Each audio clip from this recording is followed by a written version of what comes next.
Let me just say that the majority of the thoughts that we think every single day are the same thoughts as we thought yesterday. And in fact, 90% of them are.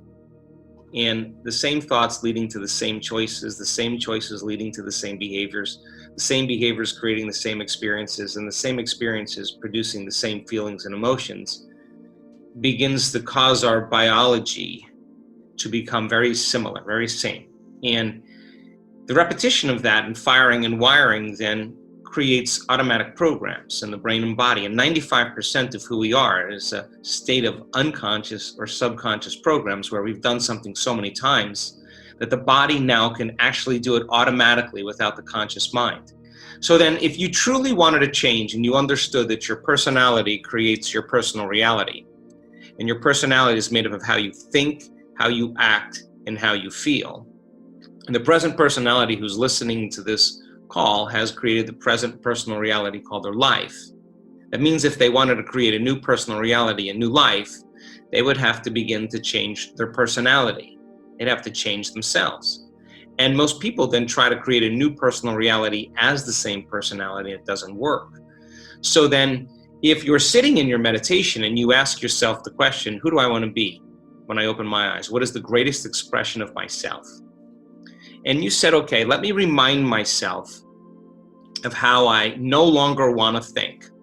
You know, the thoughts like, whatever, it's too hard, I'll never change, I'll never get what I want. Let me become so conscious of those unconscious thoughts that I wouldn't let that thought slip by my awareness today unnoticed by me and program my autonomic nervous system in a specific outcome. And then if you said, how would I want to speak today? How do I want to act? How do I want to behave? And you reminded yourself how you weren't going to act and how you weren't going to behave. And you became conscious of those unconscious habits to such a degree you wouldn't go unconscious and behave in the same way. That's when you're no longer the program. Now your consciousness observing the program. And if you said, when does my energy drop? What do I feel when I feel those typical familiar emotions? What are they? So let me name them, just so I'm so aware of them that when my energy drops, I can catch myself in that moment and not return back to the same familiar emotions and cause my body to believe it's back in the past. And we can't see a new future from the past. So that process then is what I call getting beyond the old self. And it's a disentangling from the program. The word meditation means to become familiar with. So as you sit there and become familiar with those states of mind and body, you begin to objectify your subjective self. Now you are becoming so aware of the unconscious programs, you won't go unconscious, and that's the first step to change. And then what if you said, what thoughts do I want to fire and wire in my brain? What thoughts do I want to put my attention behind and begin to install the new circuitry, the new hardware? And if I keep my attention on it and I fire and wire those thoughts, it's going to begin to become a software program, and that's going to be the new voice in my head. That's going to be the voice that's telling me, the new program, that you can, that it is possible. And then if you said, how am I going to act that in my day with my children today, in relationships with everybody? What does honor look like? What does nobility look like? What does respect look like? What does reverence look like for life? How can I be more compassionate? And you began to think about how you were going to behave in that day. If you did it properly, just like those piano players, just like those muscle exercisers, you would begin to install more neurological hardware in your brain. And if you kept doing it, it would become the software program, and you, as I said, would behave that way. And then bringing on that elevated emotion then, and teaching your body what your future feels like before it's happened, and understanding that the body's so objective that it doesn't know the difference between the real life experience and the experience you create by emotion. That means then, if the environment signals the gene and the end product of the experience in the environment is an emotion, you could signal the gene ahead of the environment if you feel this emotion. And if you understand that, you would assign meaning to it, and you wouldn't get up until you felt it. Now, I would say then, if you kept practicing this, you would begin to neurochemically condition your mind and body into a new state of being. And that would begin to become more familiar to you. And you would begin to think differently, begin to act differently, and you would begin to feel differently. And that's a new personality. And many people who heal in this work, when they get on the stage and they say, we say, well, where did it go? Where did the cancer go? Where did the Parkinson's go? And they say, hey, I think it belongs in the old personality. I'm somebody else. And so there's a change in biology and chemistry as a result of it. Yes, as long as you mastered the thoughts, behaviors, and emotions of the past and began to become familiar with new thoughts, new behaviors, new emotions. In other words, you can't say, I had a great meditation, get up and feel all holy and connected, but you haven't handled your behavior when you're driving on the freeway or when you're in traffic or when you're with your kids. You just fell from grace.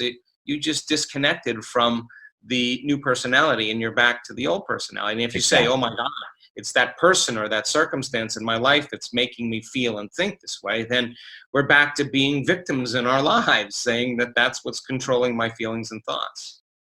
Well, mental rehearsal is creative visualization. I mean, if you play sports, if you're a dancer, if you're a gymnast, if you're an actor, if you're an attorney, you have to rehearse both mentally and physically to get really good at what you do. And I mean, people do it all the time. People who are musicians are always playing a song on their mind. What are they doing? They're creating new circuitry. I mean, you're doing martial arts in your mind. You're priming your brain and body to do it more naturally, more easily. And so we already know how to do this. It's just, the thing is that we have to do it so well that when we become so familiar with this new state, that no person, no circumstance, no condition in our life would move us from the state of being. That's when now we're greater than our environment. We're greater than the addictions emotionally and habituations in the body, and we're greater than linear time, the predictable future and the familiar past. We want to be able to sustain it and become it.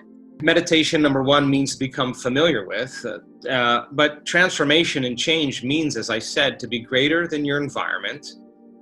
And what is your environment made of? Objects, things, people, places. To be greater than your body, the habituations and emotional conditioning, and to be greater than time. So meditation then is a great way to close your eyes and disconnect from your outer world. And whether you play music or wear earphones, disconnect from your known outer environment by not hearing distractions and sounds, and to sit your body down, and so that it's not eating and tasting and smelling and experiencing and feeling, and not think about what's going to happen on your schedule in the future, and not keep remembering what happened to you in the past. Keep working for the sweet spot of the generous present moment. And so then by doing this and practicing disconnecting from your body, your environment, and time, people can begin to focus on their inner world. And when they do that properly, we now know that as you begin to reduce the stimulation, your brain waves begin to slow down. And the purpose of meditation is to get beyond the analytical mind. And what separates the conscious mind from the subconscious mind is that analytical mind. And learning how to slow your brain waves down into slower frequencies begins to open the door between the conscious mind and the subconscious mind. And now you can rewrite a new program. Now you can rehearse a new track. Now you can record a new future. And you begin to program your subconscious to become more naturally who you want to be.